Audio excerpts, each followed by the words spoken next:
So let's talk a little bit about really how this summit came about, how the first one came about. I was a junior senator, and I had been coming to the lake for a long time. I was elected for my first statewide office in 1970. And everybody complained about Lake Tahoe. The quality of the lake wasn't what it used to be, and so I'd come up here. I was up here, and the press said, "What are you going to do about it?" And what I wanted to say is, how the hell am I supposed to know? I don't know. But what I did say is this. I said, I think the only thing left is a presidential summit. Now, folks, I'd never been to a presidential summit. I frankly didn't know they existed. But I called my friend, Al Gore. Al Gore and I have known each other since 1982. If there were ever two non-blood brothers in the world, it's him and I. I just think so much of him. He's been so good to me, and I've tried to reciprocate. And I said, Mr. Vice President, here's what we have. And what I've asked for is a presidential summit. Will you help me? And he said yes. Gore and Clinton, they weren't going to settle for a photo op. They had 4 cabinet officers come here, not only for a visit, but to do hearings with the people here. Environmentalists, developers, state, local government, and more than 50 organizations participated. It was really something.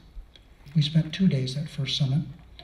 It wasn't something that was good for our state from a public relations perspective for one day, not for a nation, but it was an international event for 2 days.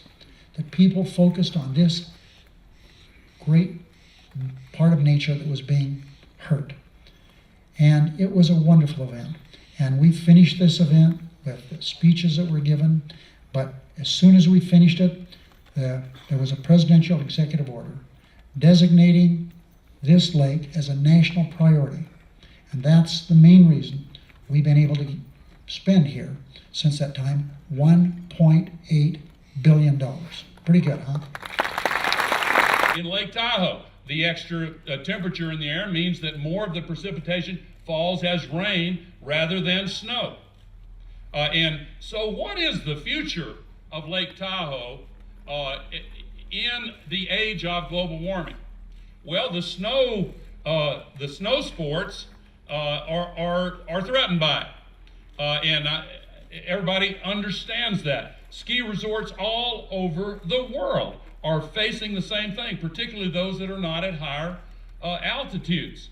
So what about the economy and the environment? And you know what the projections are in the American West?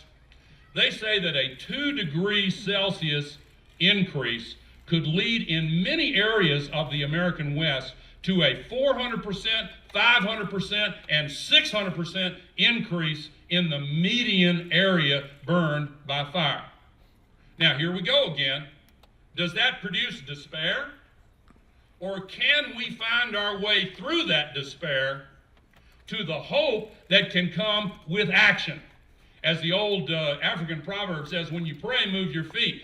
Lake Tahoe is moving its feet. People here are active and working and getting involved. Lake Tahoe is ahead of that curve.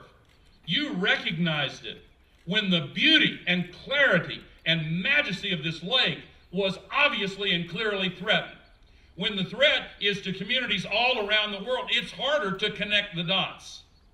But those dots connect right back to Lake Tahoe, because all of the good that has been done and will continue to be done could be overturned unless we find a way to come together and deal with this problem of global warming. There are a lot of positive developments. And by the way, the state of California has done a fantastic job of leadership. And by the way, Senator Harry Reid has done a fantastic job of leadership also. Harry Reid, Barbara Boxer, myself, the other Nevada senator, we have put together a second bill now. We need your help to go out there and say, look, we've done this for 10 years, it's worked. Water clarity is showing us it's worked. We must continue. And this bill continues the work for all.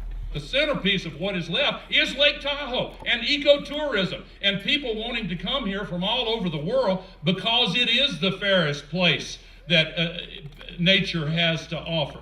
So protecting it is important for the economy and the economic future of this entire area.